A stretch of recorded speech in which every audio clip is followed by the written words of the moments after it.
Now let's go further down in our study of relativistic dynamics. In classical physics, we know about the so-called work-energy theorem, which says that the work done by a force F equals to the change in the kinetic energy of the object. And in a differential form, we have dW equals F dot dr, which is equal to dk, k being the kinetic energy. What is the relativistic result? Well, for simplicity, let's say we only look at a one-dimensional motion. So the object is being pushed by a force F. It only moves along the x direction. And this vector formula, which assumes to be true in relativistic case, now becomes f dx equals to dk. But f equals dp over dt as we just saw. Okay, so this is dp over dt. And then times dx. And dx over dt, as you know, is the speed of the object. By definition, that's u.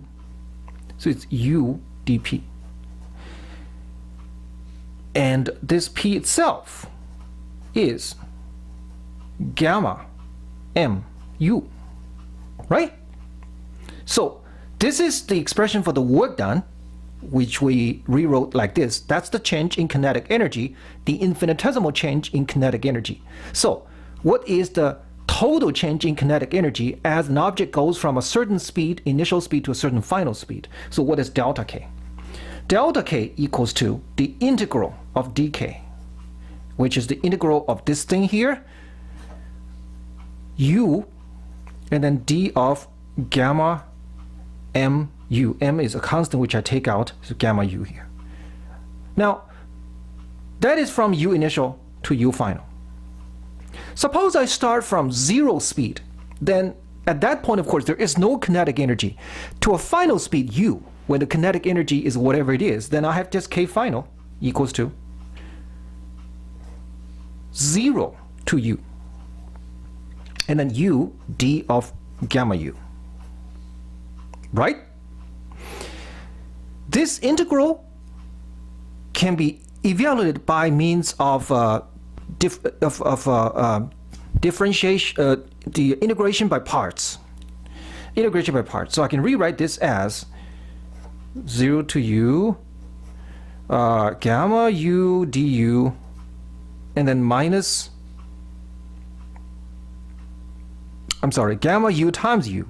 That's what I should say. Gamma u times u, and then times and then it's gamma u du.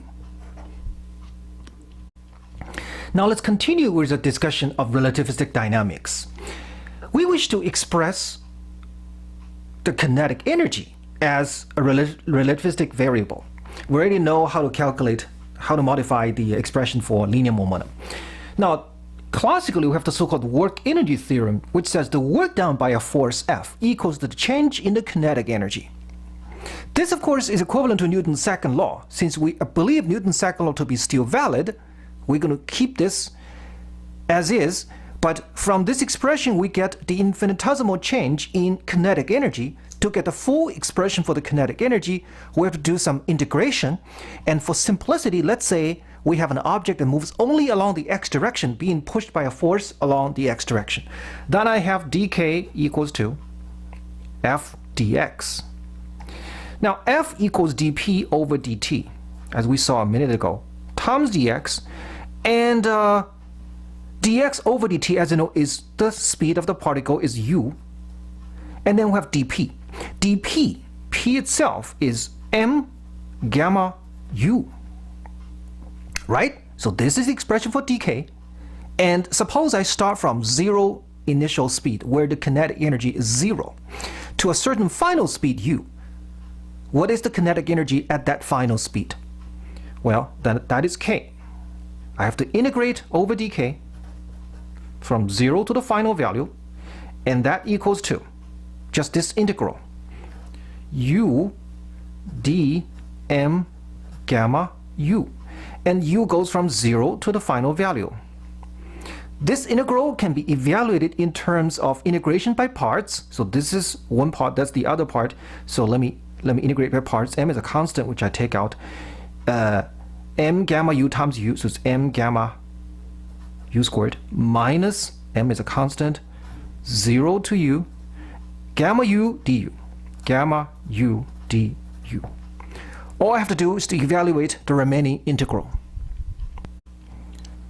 So this integral is now rewritten as u du divided by this thing, and of course that's gamma. The integral, I'm going to spare you with the calculation. You can easily do it yourself. It's not that hard to do. In fact, there's a u squared. If you stick it in, then u squared becomes a new variable, and so on and so forth. So let me just copy down the result for this integral for you. The result of this integral is c squared times 1 minus the square root of u squared over c squared. Okay, you can verify that yourself.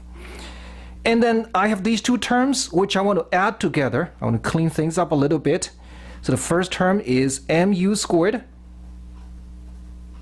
times gamma. So that's that. 1 minus u squared over c squared. The next term is minus m times this c squared. 1 minus u squared over c squared. And let's see what we get. If you take that negative mc squared, leave it alone, and you combine this term and with that term, and just combine them, you will find that the combination of these two terms would be equal to mc squared times, actually divided by 1 minus u squared over c squared, and then you minus what's left, mc squared. And this is equal to mc squared, which I take out, and then gamma u minus 1. Okay, gamma u being 1 over the square root of u squared over c squared. And remember, this is the kinetic energy. I've written down the kinetic energy in two terms. The difference between two terms. The first term is mc squared gamma u. The next term is just mc squared. Now, the kinetic energy increases as the speed increases. If there is no motion, u equal to 0, k would be 0 by definition of kinetic energy. And that is true because when u equal to 0, gamma u equals 1, the two terms cancel. But even when the speed is not 0, I can express k in terms of the difference between two terms, and this second term, there is no speed in it. So this is some sort of energy. This is another sort of energy. The difference between these two energies is the kinetic energy, right? So how do we interpret this term and that term? Well, I can express this term as the total energy of the system, which includes its kinetic energy, and that term as its energy when it's not moving, which we call rest energy. The total energy minus the rest energy is the excess in energy when the thing moves, which by definition is the kinetic energy. So therefore, we say that this is the total energy, and this is called the rest energy. So you see, the energy of an object, E, is related to its mass. If the mass is m, then the energy is mc squared. If the speed increases, the mass is enhanced by a gamma factor. It becomes gamma m, and then it's the total gamma m times c squared. And therefore, we arrive at this incredible result. E equals gamma m c squared, the total energy of the system when it's moving. I'm sure you have seen this before. This is none other than Einstein's famous energy-mass relationship. We got this from very simple calculus. This is the most important scientific discovery, at least the most important discovery in physics of the 20th century. So let's rewrite this groundbreaking discovery. E equals mc squared. Okay. There exists a simple and elegant relationship between the mass of an object and the energy content of this object. This expression has nothing to do with the material makeup of this mass. It can be gold, it can be garbage, it doesn't matter as long as the mass is m. You multiply by c squared, you get its energy content. This is truly astonishing. And what is more astonishing is that c is a large number and c squared is even larger. C is 300 million meters per second and c squared is a whopping 9 times 10 to the 16 meters squared over second squared. So even if m is rather small, let's say 1 gram or even 1 milligram, the energy content of this 1 gram or 1 milligram of mass is still incredibly large. So you wonder how come we never saw that coming? How come we didn't look at this 1 gram of mass and say, hey, there's a lot of energy involved inside? Well, that's because in classical physics, we never related mass with energy. Mass is mass, energy is energy, and the mass never changes, remember? Mass was conserved. But now, in relativity, we learned that as the energy of the system changes, so does its mass. Mass is no longer a conserved quantity. And on the other hand, if you want to change the energy of the system, you will have to change its mass.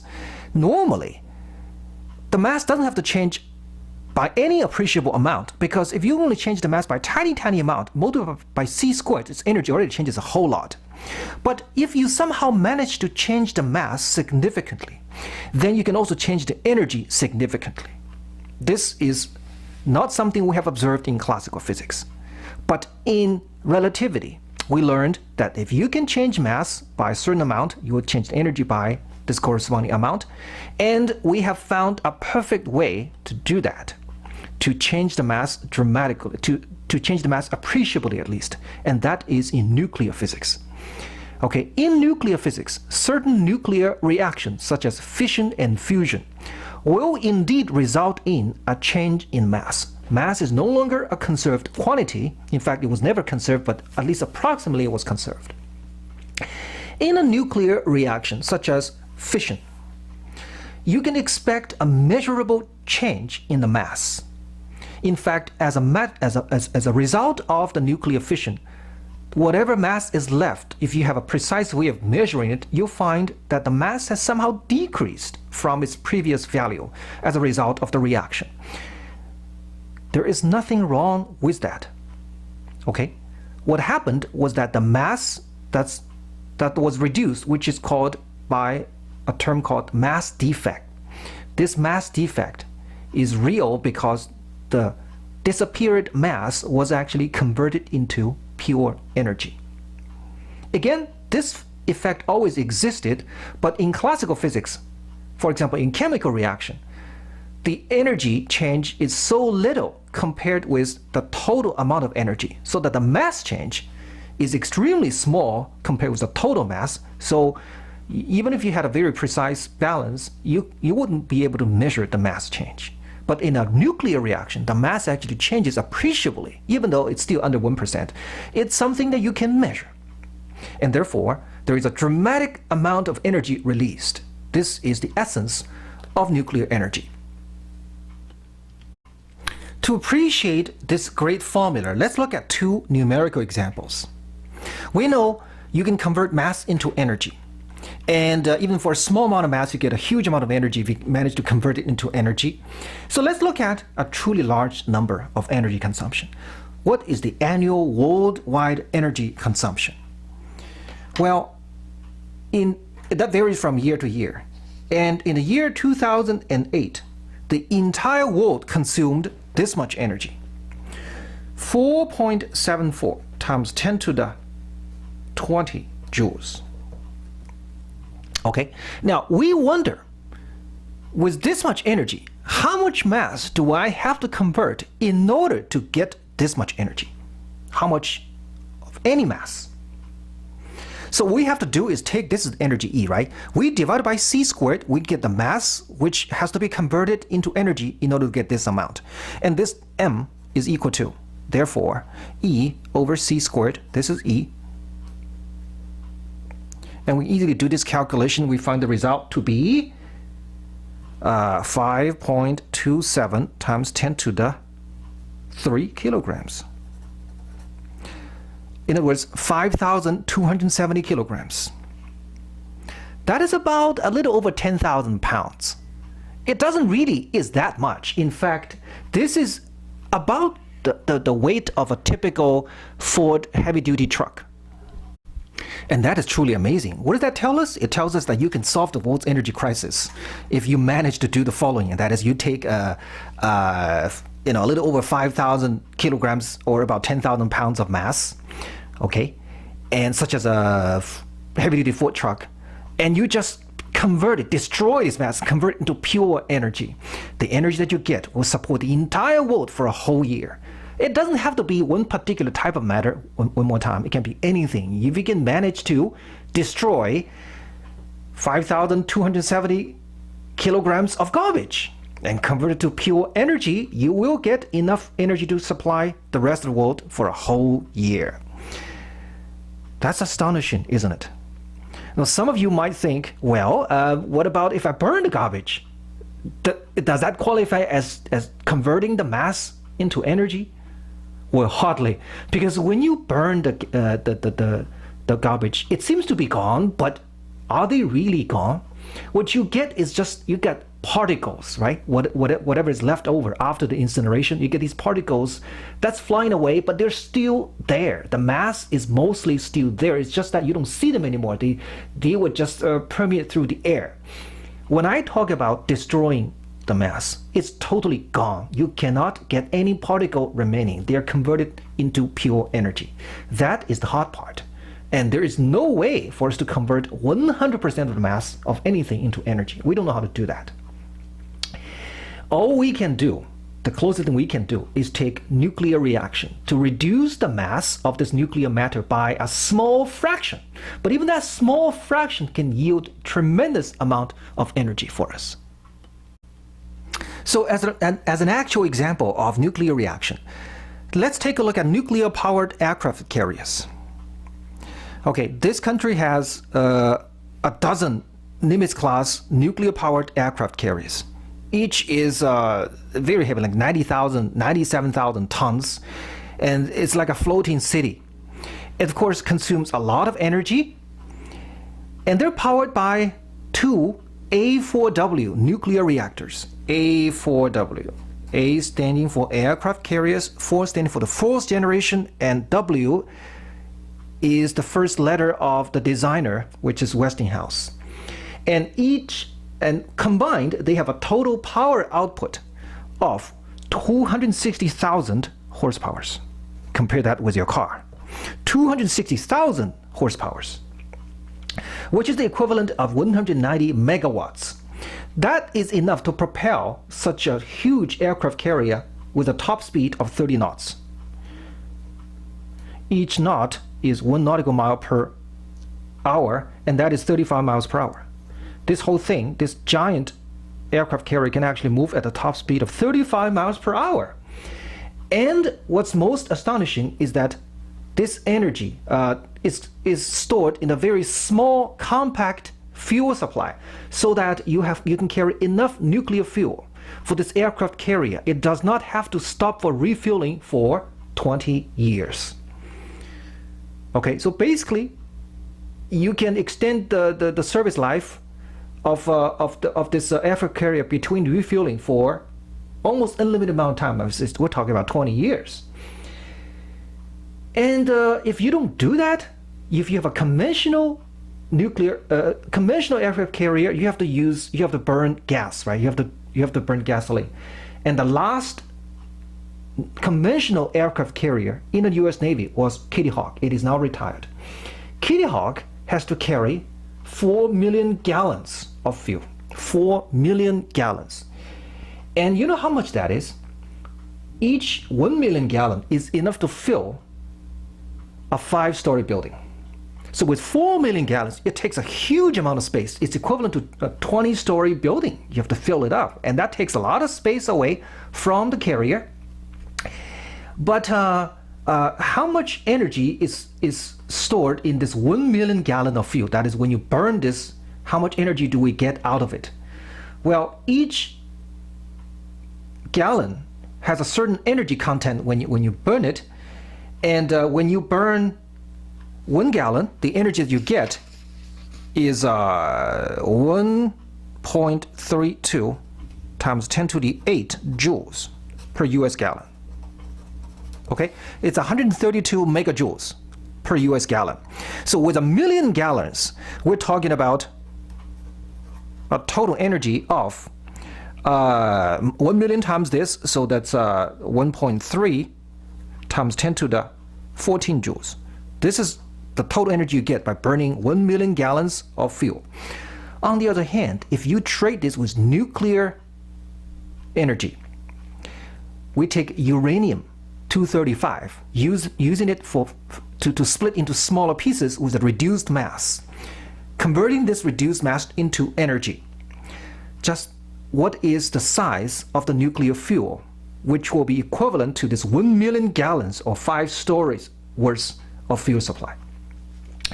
Well, it turns out that the percentage of energy reduction in a typical nuclear fission for uranium-235 is 0.08%. In other words, in a typical reaction, 0.08% of the mass is gone and turned into pure energy. Now that doesn't sound like much, but it's still quite a lot. Okay, and if you want to figure out just how much mass of uranium do you have to fission so that when 0.08% of that mass turns into energy, you will get this much, 1,000,000 gallons worth of fuel supply. Well, we can do this. We take the total mass of uranium fuel times 0.08, that's the mass converted to energy, right? Multiplied by C squared, that is the energy that you get. We equate this to 1.3 times 10 to the 14 joules, 1,000,000 gallons worth of energy. And C squared is 9 times 10 to the 16. So we do this calculation and we find it's not really that much. It's about 2 kilograms. Only. Uranium is pretty heavy. 2 kilograms of uranium is roughly the size of a fist. Now let's examine the formula that we got for kinetic energy, the new relativistic formula. K equals total energy minus the rest energy, which is gamma minus 1 mc squared, at the low speed limit when U is far less than C. We have to make sure that when U is far less than C, whatever we get, this new formula has to go back to the classical case. And for classical case, the kinetic energy is 1/2 mu squared. And that doesn't even look remotely like gamma minus 1 times mc squared. But it has to conform to 1/2 mu squared when U is small. So let's see if that's the case.